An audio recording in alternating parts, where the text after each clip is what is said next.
यदि आप रात को खड़े होकर आसमान की तरफ देखते हैं तो सबसे अट्रैक्टिंग चीज क्या होती है? मून, जिसे नेचुरल सैटेलाइट भी कहते हैं, और ये सौरमंडल का 5वां सबसे विशाल प्राकृतिक उपग्रह है। पृथ्वी से चंद्रमा की दूरी 3,84,400 किलोमीटर है, और अगर हम ग्रेविटी की बात करें तो वह पृथ्वी का 1/6 है। यानी कि अगर आप पृथ्वी पर 60 किलो के हैं तो चांद पर 10 किलो के होंगे लो ग्रेविटी के कारण। और चंद्रमा पृथ्वी का चक्कर 27.3 दिनों में पूरा करता है, और अपना एक रोटेशन भी 27.3 दिन में ही पूरा करता है।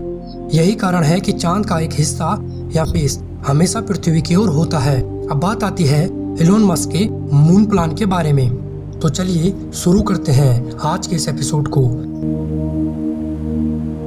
एलोन मस्क, जिन्हें सदी का सबसे क्रांतिकारी इंसान भी माना जाता है, वो इसलिए क्योंकि यह स्पेस के रेस में एक अलग ही रेवोल्यूशन लेके आए। एलोन मस्क इंसानों को एक इंटरप्लानेटरी स्पीसीज बनाने का सपना देखते हैं। इंटरप्लानेटरी स्पीसीज यानी कि जो सभ्यताएं एक ग्रह से दूसरे ग्रह ट्रेवल कर सकती हैं, और एलोन मस्क की कंपनी स्पेस एक्स इसी पर वर्क कर रही है। एलोन मस्क ने रियूजेबल रॉकेट बनाए और उन्हें सफलतापूर्वक टेस्ट भी किया, और इसके बाद नासा ने उन्हें $2.9 बिलियन का कॉन्ट्रैक्ट सौंप दिया, और यहीं से शुरू हुआ एलोन मस्क का मून बेस प्लान। 7 दिसंबर 1972 अपोलो 17 मिशन के बाद कोई भी इंसान चांद पर नहीं गया, लेकिन लगभग 50 साल बीतने के बाद नासा फिर से इंसानों को चंद्रमा पर भेजेगा, और इस चीज का कॉन्ट्रैक्ट स्पेस एक्स को मिला है। अब तक कुल मिलाकर 12 लोगों ने चांद पर कदम रखा है, और ये सब के सब नासा के थ्रू ही गए थे। लेकिन यह पहली बार होगा कि प्राइवेट ऑर्गेनाइजेशन के साथ मिलकर कोई गवर्नमेंट ऑर्गेनाइजेशन मून पर जाने का प्लान बना रही है। प्राइवेट ऑर्गेनाइजेशन यानी कि स्पेस एक्स और गवर्नमेंट ऑर्गेनाइजेशन नासा। इस मिशन का नाम आर्टेमिस रखा गया है, और इस मिशन के जरिए इंसानों को 2024 में मून पर भेजा जाएगा। इस मिशन की खास बात यह है कि इंसानों को वहां बसने के लिए भेजा जाएगा, और इंसानों को रहने के लिए वहां बेस बनाए जाएंगे। इस प्रोग्राम का नाम ग्रीक गॉड आर्टेमिस के नाम पर रखा गया है। आर्टेमिस अपोलो की ट्विन सिस्टर थी। इस मिशन के जरिए हमें स्पेस के बारे में और दूसरे प्लैनेट में रहने के बारे में अधिक इन्फॉर्मेशन मिलेगी, क्योंकि 1972 के समय और आज के समय में यानी कि टेक्नोलॉजी में काफी इम्प्रूवमेंट हुई है। ऑब्वियस सी बात है, आज की टेक्नोलॉजी पहले के मुकाबले काफी आधुनिक है। इस मिशन में हमें चांद के डार्क फेस के बारे में कई जानकारी मिलेंगी कि वहाँ लाइफ किसी स्टेज पर एग्जिस्ट करती थी या नहीं। चांद के डार्क फेस के बारे में यह कहा जाता है कि वहाँ एलियन लाइफ एग्जिस्ट करती हैं। तो इस मिशन के पूरा हो जाने से हमें इस सवाल का जवाब भी मिल जाएगा, चाहे वो जवाब पॉजिटिव हो या नेगेटिव। आज की टेक्नोलॉजी इतनी आधुनिक हो चुकी है कि वो माइक्रो लेवल लाइफ को भी डिटेक्ट कर सकती है, और चांद पर दोबारा जाना हमारे लिए गेम चेंजर साबित हो सकता है। इस मिशन का सबसे मेन उद्देश्य है लूनार बेस बनाने का, जो कि चांद के साउथ पोल पर बनाया जाएगा। नासा इस बेस के जरिए वहां अपना ठिकाना बनाना चाहती है, जिसके जरिए वह फ्यूचर में होने वाले डीप स्पेस मिशन को ऑपरेट कर सके। साथ ही यह स्पेस एक्स और नासा के आने वाले मार्स मैन्ड मिशन पर भी क्रिटिकल रोल प्ले कर सकता है। अब इस गेम चेंजर मिशन के लिए स्पेस एक्स को ही कॉन्ट्रैक्ट मिला है कि वो एक ऐसा व्हीकल बनाए जिससे इंसानों को मून पर ले जाया जाए और वापस भी लाया जाए।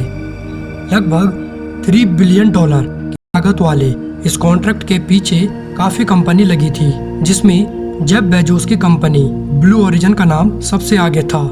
लेकिन इस काम के लिए एलोन मस्क की कंपनी को ही चुना गया, क्योंकि उन्होंने ही सबसे पहले रियूजेबल रॉकेट बनाए थे। और साथ ही आपने एलोन मस्क के स्टारलिंक प्रोग्राम के बारे में भी सुना होगा, जिसके जरिए वो अर्थ के ऑर्बिट में 4400 सैटेलाइट को भेजकर नेटवर्क बनाना चाहते हैं, जिससे इंटरनेट की स्पीड काफी बढ़ जाएगी। एलोन मस्क यही सेवाएं मून पर भी प्रोवाइड कराएंगे, जिससे मून बेस और अर्थ का कम्युनिकेशन और भी फास्ट और बेहतर हो जाएगा।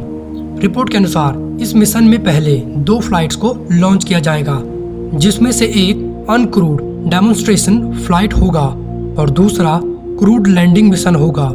अब यह स्पेसएक्स की जिम्मेदारी है कि क्रू मेंबर को लूनार ऑर्बिटल गेटवे से मून की सर्विस पर लैंड कराना, और इसके लिए स्पेसएक्स यूज करेगा अपने स्टारशिप रॉकेट के नए वेरिएंट, जिसका नाम स्टारशिप HLS है। HLS का मतलब ह्यूमन लैंड सिस्टम। स्टारशिप को इलॉन मस्क मार्स मिशन के लिए लॉन्च करना चाहते हैं। उसी के इस वेरिएंट को मून पर लैंड कराया जाएगा, जो कि रियूजेबल होगा और इसके जरिए कई बार एस्ट्रोनॉट को ऑर्बिटर से बेस कैंप ले जाया जाएगा।